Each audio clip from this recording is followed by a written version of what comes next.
Donald Trump is spiraling like a runaway golf cart on the Mar-a-Lago lawn. He's lashing out at everyone, reporters, Republicans, even Harvard. Yes, Harvard. We'll get to that carnival of crazy in just a second, but first, let's talk about another one of Trump's grand messes, his big, beautiful budget bill. It's getting torched in the Senate, and when a reporter asked him about it, well, here comes the absolute word salad. On any other front, I don't know. Do you have any questions? Do you have a message for the Senate? A lot of Republicans have said there are going to be significant changes to the budget bill. Well, I want the Senate and the senators to change, to make the changes they want, and we'll go back to the House and we'll see if we can get them. In some cases, those changes maybe are something I'd agree with, to be honest. It happens.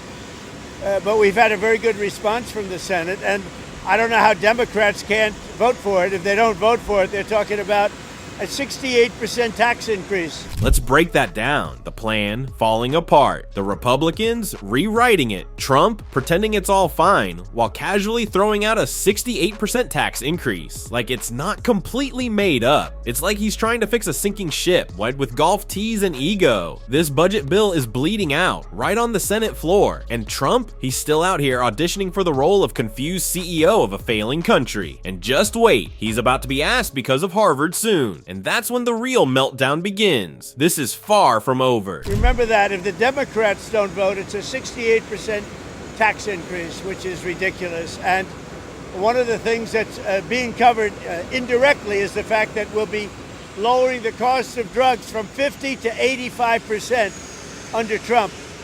And it's going to have indirectly something to do, not directly, but indirectly something to do with the bill. The one big, beautiful bill, and it is a big, beautiful bill. And so I think the Senate is going to get there. I hope they're going to get there. I think they're going to have changes. Some will be minor and some will be, fairly significant. But we've been working with the House all the way up. They've been working together. And the Speaker has been working with the leader of the Senate. And, they've done a great job. John Thune and Mike Johnson have done a fantastic job. They've been working together all the way up, so. At this point, it's not even clear if Donald Trump knows what's in his own budget. Seriously, that ramble had more indirectlies than a middle school breakup. This isn't a man focused on governing. It's not about policy, it's about power, about weaponizing government as a personal revenge tour, a tool to punish his enemies and keep himself feeling like a big shot. Trump's not looking to honor a single campaign promise, because deep down, he doesn't care about the actual work. The big, beautiful bill, it's just another shiny object for him to wave around. Meanwhile, even his own party is squirming. Republicans in both chambers are visibly uncomfortable. They're trying to back away like someone just dropped a tuna sandwich in an elevator. And one of the loudest voices calling BS on Trump's budget disaster is none other than Senator Rand Paul. And trust me, he did not hold back. Here's what he had to say. Biden spending levels. When March, every Republican, virtually every Republican other than me, voted to continue the Biden spending levels, which are going to give us a $2.2 trillion deficit. Now, if you increase the debt ceiling $4 to $5 trillion, that means they're planning on $2 trillion this year and more than $2 trillion next year. That's just not conservative. So I've told them if they strip out the debt ceiling, I'll consider, even with the imperfections, voting for the rest of the bill. But I can't vote to raise the debt ceiling $5 trillion. There's got to be someone left in Washington who thinks debt is wrong and deficits are wrong and wants to go in the other direction.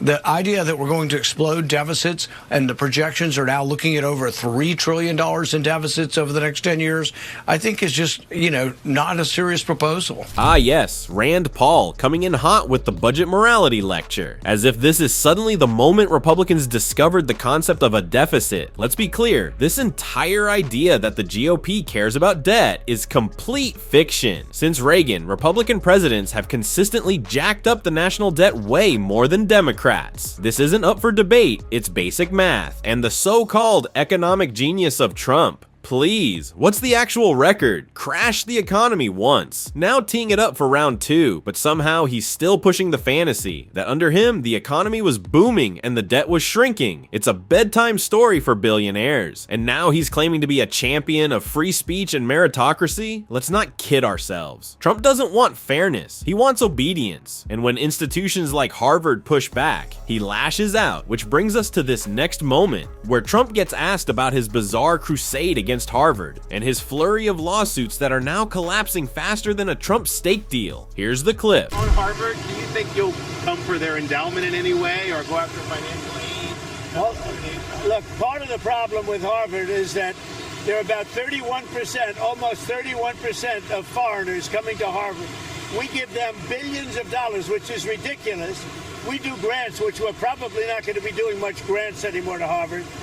But they're 31%, but they refuse to tell us who the people are. We want to know who the people. Now, a lot of the foreign students we wouldn't have a problem with. I'm not going to have a problem with foreign students, but it shouldn't be 31%. It's too much because we have Americans that want to go there and to other places, and they can't go there because you have 31% foreign. Now, no foreign government contributes money to Harvard. We do. So why are they doing so many? Number one. Number two, we want a list of those foreign students, and we'll find out whether or not they're okay. Many will be okay, I assume. And I assume with Harvard, many will be bad. And then the other thing is they're very anti-Semitic. Everybody knows they're anti-Semitic.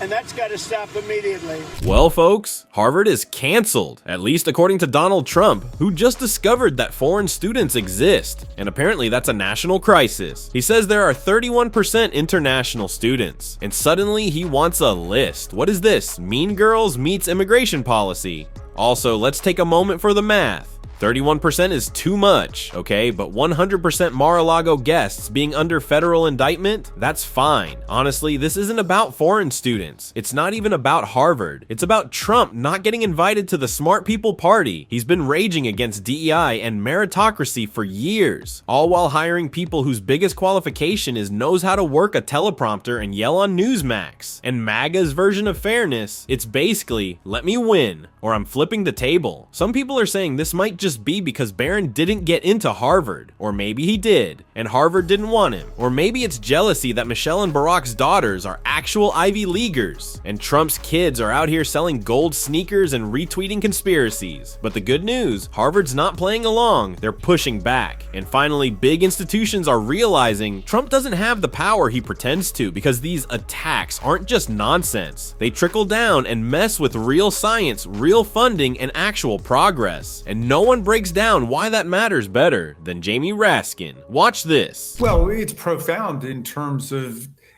damage to scientific progress, to academic inquiry, to academic freedom, and then ultimately to the tradition of universities and colleges being able to govern themselves.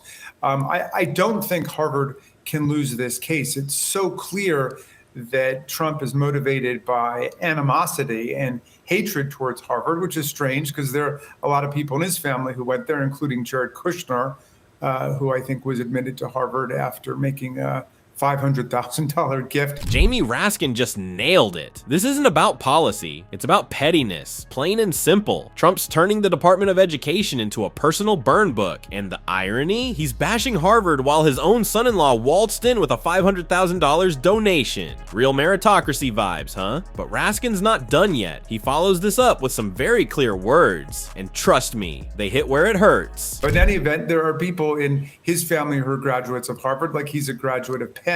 There's something very whimsical and something very personally pointed about this attack on a private institution. And so if you can do it to Harvard, you can do it to any college or university. And look, what we learned from the law firms is the law firms who gave in are still struggling to keep up with Trump's demands. I mean, he's viewing them as a private law firm workforce that's given him something like around $1 billion of free pro bono help. It's the law firms who've stood up to him who have been winning in court every time against his executive orders purporting to take over their operation. And, you know, he had said that there were law firms whose lawyers wouldn't be allowed to go into federal buildings, including federal courthouses, because Trump didn't like one lawyer who used to work there. And, you know, so like that's the kind of petty, vindictive actions he's involved in right now.